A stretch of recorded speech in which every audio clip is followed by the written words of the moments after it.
오늘 우리가 읽은 이 사무엘상 30장 16절부터 이 25절까지의 이 내용은요, 그냥 어느 날 갑자기 등장하는 게 아니라 이 맥락 속에 등장하는 본문입니다. 때문에 이 앞장에 어떤 스토리가 있는지를 이해할 때 오늘 본문이 조금 더 눈에 들어옵니다.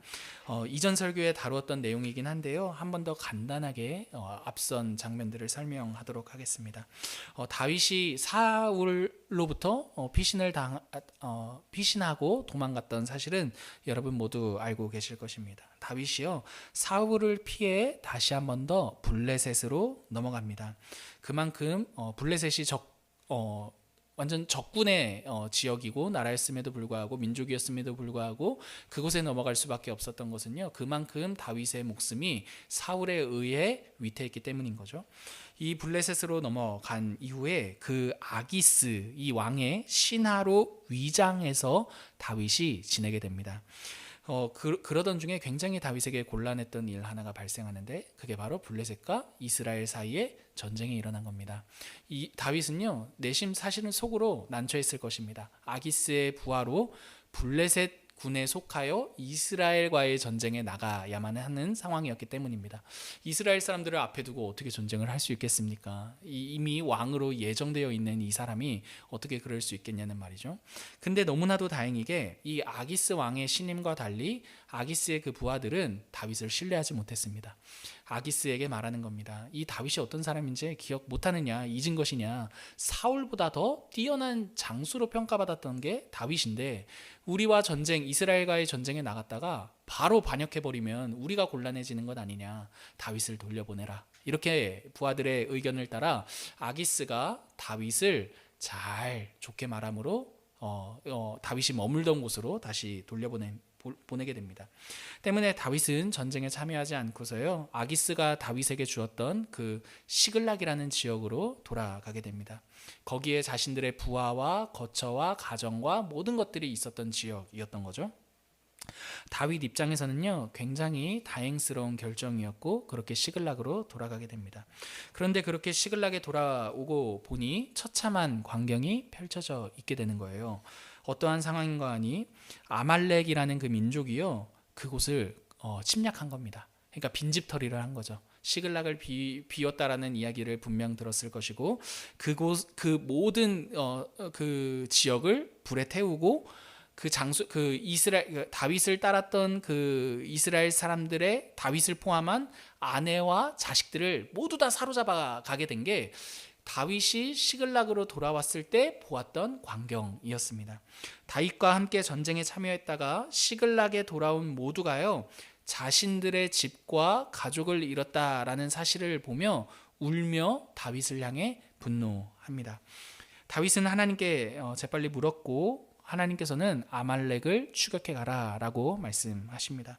다윗과 함께한 600명의 군사가 있었는데요, 그 600명 중에 아말렉을 추격해 가다가 그 도중에 부솔시내라는 곳에서 200명 정도가 나 더 이상 못 가.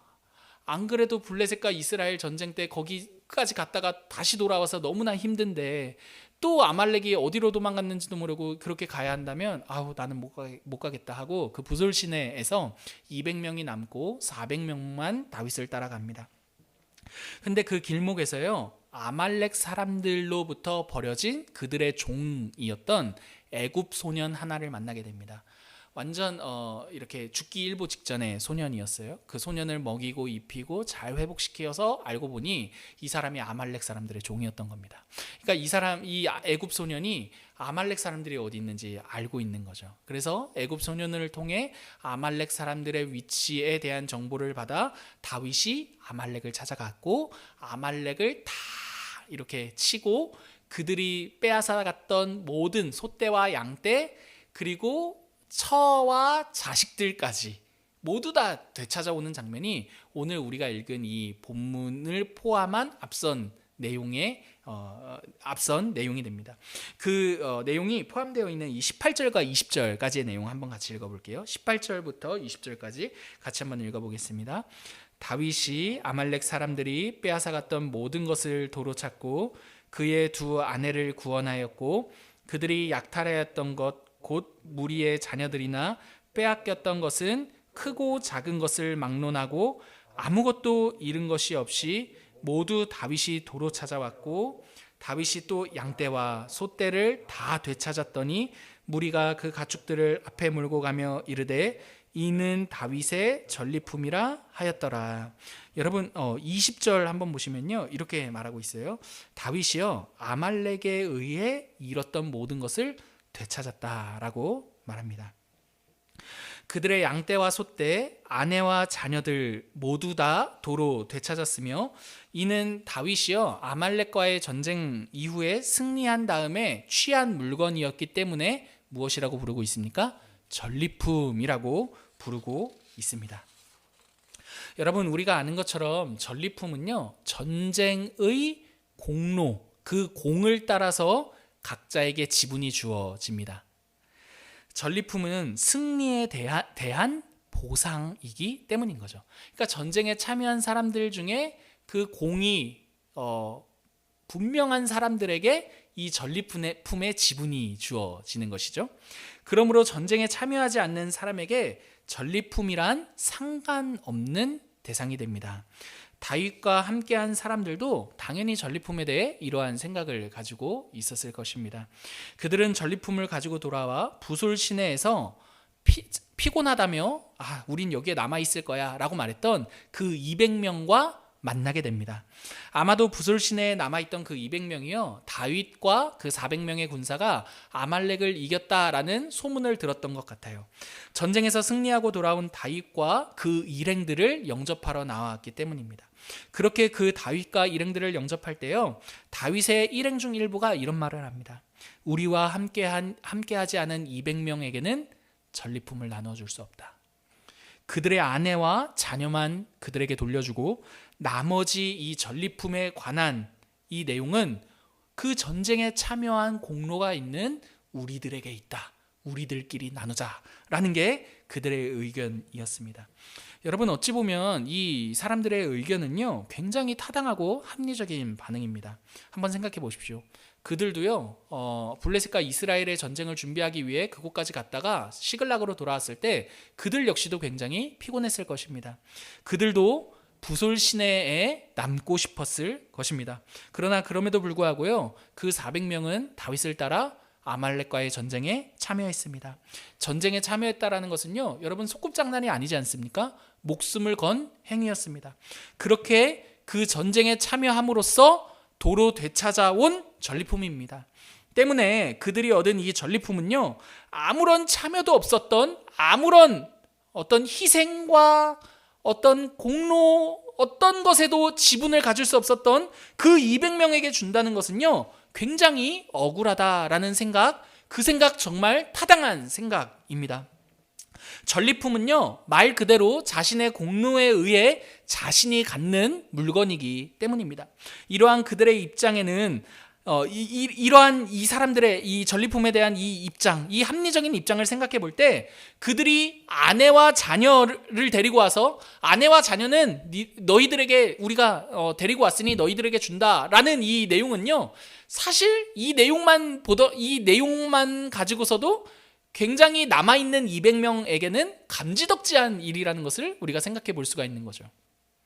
근데 여러분 이렇게 어쩌면 굉장히 합리적인 반응에 대해서 다윗은요 그들에 대해 전혀 다른 반응을 나타내고 있습니다. 그게 바로 23절입니다. 같이 한번 읽어볼게요. 다윗이 이르되 나의 형제들아 여호와께서 우리를 보호하시고 우리를 치러 온 그 군대를 우리 손에 넘기셨은즉 그가 우리에게 주신 것을 너희가 이같이 못하리라. 여러분 다윗은요 그 전리품에 대해 전혀 다른 생각을 가지고 있었습니다. 다윗에게 전리품이란 자신의 공이 아닌 자신의 공로에 의한 것이 아닌 하나님의 공이며 하나님의 공로에 의한 것이었습니다. 이렇게 말하는 거죠. 우리를 치러 온 그 군대를 우리가 이긴 것이 아니라 하나님이 이기셨고 하나님이 우리의 손에 넘기셨다라는 게 23절의 내용인 겁니다. 그러므로 이 전리품은 다윗이 이렇게 말하는 거죠. 그러므로 이 전리품은 하나님께서 우리에게 주신 것이고 우리 역시도 이 전리품을 하나님께로부터 하나님의 공로에 의해 하나님께로부터 선물로 받았으니 우리 역시도 이 선물을 우리의 뜻대로 할 것이 아니라 전혀 공이 없을지라도 그 200명들에게 동일하게 나누어 주는 것이 옳다라는 게 바로 23절의 내용이 되는 겁니다. 사랑하는 성도 여러분, 이 장면은요, 우리 기독교 신앙에 있어서 굉장히 중요한 메시지를 던져주는 내용이 됩니다. 여러분, 기독교 신앙은요, 자신의 공로를 따짐으로써 그 공로로 나의 몫을, 나의 지분을 따지는 종교가 아닙니다. 여러분, 오늘 본문은요, 우리들에게 이렇게 말해줍니다. 기독교 신앙이란 하나님께서 이루신 것을 하나님께로부터 받는 것이다 라고 말입니다. 그래서 여러분, 이걸 뭐라고 이야기하느냐 하냐면 우리가 많이 들었던 단어로 복음이라고 말하는 것입니다. 사랑하는 성도 여러분, 복음이 무엇입니까? 여러분, 복음이란 내 공로를 가지고 내 몫과 내 지분을 따지며 그 몫과 내 지분의 종로로 하는 우리들에게 너는 더 이상 너의 공로와 너의 공로로 의해 너가 가져야 할 그 지분으로 사는 존재가 아니라 도리어 하나님께서 너를 위해 이루신 그 모든 일들을 하나님께로부터 받은 존재로 사는 거야 라는 게 복음의 내용입니다. 말이 어렵죠, 여러분? 계속해서 들어보십시오. 여러분, 이 복음에 바로 자유가 있는 것입니다. 왜냐하면 내가 이룬 공로는요, 언젠가는 사라지며 채워도 끝이 없으며 완전할 수도 없기 때문에 나의 공로로 나의 지분을 챙기는 것은 전혀 자유가 아닌 불안으로 귀결될 것이기 때문입니다. 여러분, 하나님은 우리의 공로를 따라서요, 우리에게 보상하시는 하나님이 아닙니다. 만약 우리가 하나님을 우리의 행위를 따라 보상하시는 하나님으로 오해한다면 우리는 반드시 우리의 행위로 하나님을 제한할 것이고 평가할 것이고 우리의 행위로 하나님을 조종하려 하기까지 할 것입니다. 여러분, 한번 들어보십시오. 만약에 나에게 좋은 일이 생긴다면 내가 잘했기 때문에 하나님께서 나에게 전리품으로써 그러한 좋은 일들을 주셨을 거야 라고 생각할 것이고, 만약에 나에게 좋지 못한 일이 생긴다면 내가 무엇인가 하나님께 못했기 때문에 이러한 하나님께로부터 아무것도 받지 못하는 것이라고 생각하게 될 것입니다. 그러나 사랑하는 성도 여러분, 우리는요, 하나님께로부터 우리 자신이 근거가 되어서요, 더 받거나 덜 받거나 하는 그러한 사람들이 아닙니다. 오히려 하나님은요, 우리의 어떠함을 넘어 하나님 자신의 신실하심을 따라 우리 모두에게 선물을 주시는 분이십니다. 그게 바로 다윗이 전리품을 보는 관점이었던 것입니다. 여러분, 그래서 다윗은요, 하나님께로부터 자신의 어떠한 공로에 의해서 받지 않았다라고 여기는 이 전리품을 아무런 공로가 없다라고 말할 수밖에 없는 그 200명에게도 동일하게 나누어 줘야 한다라고 말할 수 있었던 것인 거죠. 여러분, 이 내용은요, 누가복음 15장을 보시면 탕자의 비유에서도 동일하게 나타납니다. 여러분, 탕자의 비유 생각하면요, 둘째 아들이 탕자라고 생각하는데 이 이야기는요, 둘째 아들만 탕자가 아니라 아버지를 오해하고 있다라는 점에서 첫째와 둘째, 이 두 아들 모두가 바로 탕자라는 것을 우리가 알 수 있습니다. 첫째 아들과 둘째 아들 모두 자신의 공로로 아버지를 이해했기 때문입니다. 첫째 아들은요, 아버지께 사랑을 받는 그 이유가 자기가 잘했기 때문이라고 생각했습니다. 둘째 아들은요, 아버지께 미움을 받는 이유는 내가 아버지께 죄를 지었기 때문이라고 생각했습니다. 그 결과 둘째 아들은요, 아버지께 돌아가야겠다라고 결심했을 때 이러한 마음을 갖게 됩니다. 내가 아버지께 돌아가더라도 아들이 아닌 무엇으로 살겠다? 종으로 살겠다라고 생각했고, 큰 아들은요, 그렇게 돌아온 둘째 아들을 값없이 사랑하는 아버지를 보며 어떻게 사랑받을 짓을 하지도 못한 그 둘째를 그렇게 가볍게 사랑할 수 있느냐며 아버지에게 화를 내게 됩니다. 이런 거죠. 그 화 이면엔 이런 마음이 있는 거죠. 자신처럼 아버지에게 잘하지도 않았는데 둘째를 사랑한다라는 것은, 그럼 내가 그동안 아버지께 잘한 그 일은 뭐가 되느냐 라는 그 이면의 마음이 있었던 거죠. 여러분, 이 첫째 아들과 둘째 아들의 문제점은요, 이 두 아들 모두 아버지가 자신의 공로를 따라 자신들을 사랑하기도 하고 사랑하지 않을 것이라고도 생각하는, 자신들을 자신의 공로를 따라 아버지께서 평가하실 것이라고 생각했다라는 점입니다. 큰 아들에게 있어서 전리품은요, 내가 잘해서 얻은 거예요. 둘째 아들에게 있어서 전리품은요, 내가 못했기 때문에 얻지 못한 것입니다. 그러나 사랑하는 성도 여러분, 우리 모두에게 있어서 전리품이란 내 공로가 아닌 하나님의 전적인 선물이라는 것을 기억하시기 바랍니다.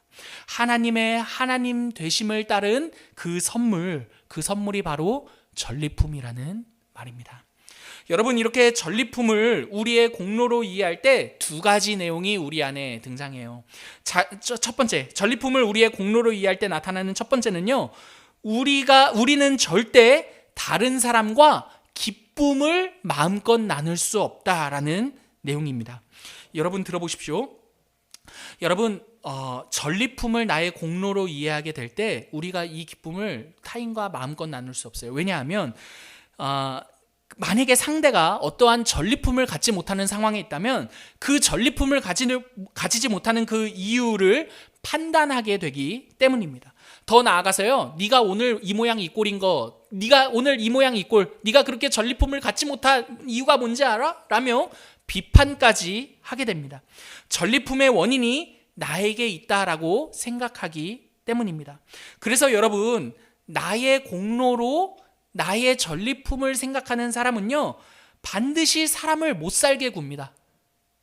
왜요? 그 전리품의 근거가 나에게 있거든요. 오늘 너의 삶이 그거밖에 안 되는 건 네가 그만한 노력을 안 해서 그래. 여러분, 이런 평가밖에 못하는 게 오늘 전리품을 나의 공로로 이해하는 사람들의 첫 번째 태도가 되는 거죠. 사람과 함께 나누는 그 기쁨을 누리는 데 있어서 분명한 한계를 경험하게 됩니다. 여러분, 두 번째로 전리품을 나의 공로로 이해하게 될 때 우리가 두 번째로 경험하게 되는 내용은요, 상대가 얻은 전리품을 볼 때마다 우리의 배가 아프다라는 사실입니다. 그리고 상대가 전리품을 얻었다라는 그 내용을 들을 때마다 우리 자신이 우리도 모르게 나는 어떤 전리품을 얻었지? 라며 위축되게 됩니다. 내가 뭔가가 부족하기 때문에 나에게는 저 사람에게 있는 그 전리품이 없는 것 아닐까? 라고 그렇게 위축되게 되는 거죠. 여러분, 전리품이란 선물이 아닌 나의 공로이기 때문에 그 전리품이 없다라는 사실이 나를 형편없는 사람처럼 느끼게 만드는 것입니다. 그러므로 나의 공로로 판단하고 나의 공로로 이렇게 판단받는 이러한 삶, 전리품을 나의 공로로 이해하는 그러한 삶은요, 여러분, 우리 자신을 굉장히 불행하게 만든다라는 것을 생각해 볼 수가 있는 것이죠. 사랑하는 성도 여러분, 우리가 삶 속에서 누리게 될 모든 전리품은요, 우리의 공로가 아닌 하나님의 선물입니다. 하나님이 값없이 주신 것들입니다. 우리는 하나님께로부터요, 값없이 모든 것을 받았습니다. 여러분, 그 증거가 무엇입니까? 바로 예수 그리스도입니다. 여러분, 예수 그리스도가요, 바로 우리의 참된 전리품입니다. 여러분, 우리는 예수님이 이루신 그 모든 좋은 것들을요, 우리의 공로와 상관없이 우리의 공로에 의지하지 않고 하나님께로부터 모두 다 받았습니다. 때문에 우리는 하나님께로부터요, 더 이상 우리의 공로로 평가받는 사람들이 아닙니다. 예수 안에 있는 우리는요, 우리가 더 착한 일을 함으로써 하나님께 사랑을 받는 것도 아니고, 우리가 하나님께 더 못난 일을 했기 때문에 하나님께로부터 미움을 받는 것도 아니다라고 담대하게 고백할 수 있습니다. 왜요?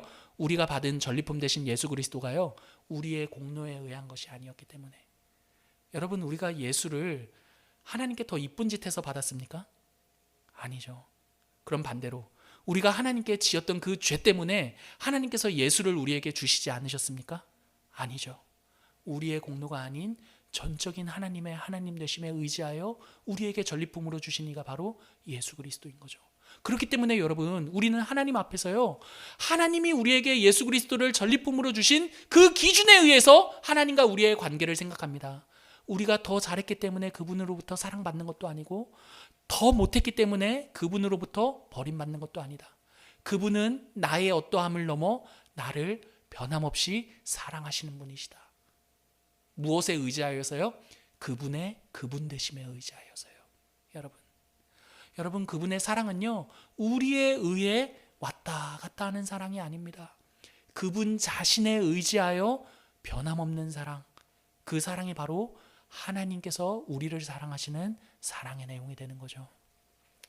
여러분, 이 말은요, 우리의 행위가 중요하지 않다, 또는 못난 일을 그러니까 해도 된다라는 그러한 명분을 주는 말이 아닙니다. 오히려 우리는요, 우리의 공로로 평가하지 않으시는 하나님으로 인해서요, 예수님 안에서 더욱 힘을 다해 하나님을 사랑하는 삶을 살 수 있다라는 생각을 하게 되며, 그렇게 살고 싶다라는 다짐을 하게 됩니다. 그분 앞에, 만약에 하나님 앞에 우리의 공로로 전리품을 받지 못하는 그러한 관계였다면, 여러분, 우리와 하나님과의 관계는요, 끊임없이 불안했을 것입니다. 어떻게 불안했겠습니까? 전리품을 받기 위해 끊임없이, 전리품의 지분을 나에게서 찾기 위해 끊임없이 나를 채찍질하여 하나님 앞에 사랑받는 인생이 되도록 그렇게 몰고 갔을 것입니다. 여러분, 그러나 예수님께서 우리의 전리품이 되어주셨기 때문에 여러분, 우리는요, 도리어 그분 안에서 마음껏 하나님을 사랑할 수 있습니다. 두려움이 아닌, 우리를 볼 땐 두렵죠. 우리를 볼 땐 불안하죠. 그러나 전리품이신 예수 그리스도를 바라볼 때마다 하나님이 우리를 어떻게 사랑하셨는지 알기 때문에 예수 그리스도 안에서 우리는 도리어 하나님을 마음껏 사랑할 수 있습니다. 두려워하지 않고 불안해하지 않으며, 우리 자신을 보며 두려워하거나 불안해하지 않고, 도리어 우리를 그럼에도 불구하고 사랑하시는 그 하나님의 사랑, 그리고 우리의 공로에 의하지 않는 그 전적인 하나님 자신의 기준하여 우리에게 안겨다 주신 전리품 되신 예수 그리스도 안에서 하나님을 마음껏 사랑할 수가 있는 것이죠. 여러분, 말씀을 마치겠습니다. 사랑하는 성도 여러분, 그래서요, 그리스도 예수 안에 자유가 있는 것입니다. 왜요?